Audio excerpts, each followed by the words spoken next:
Welcome to Betty's Cooking Channel.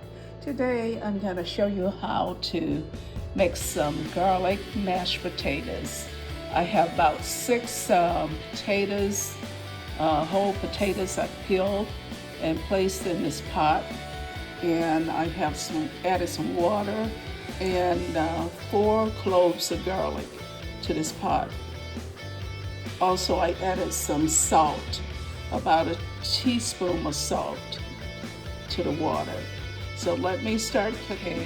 I'm cooking this in my Instant Pot. I'm gonna just place it on meat and stew for 40 minutes.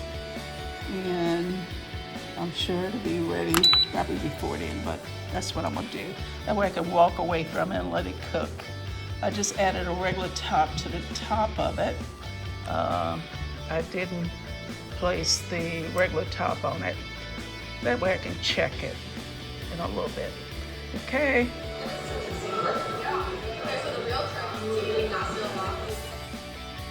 I'm gonna add some milk. That's about a cup of milk.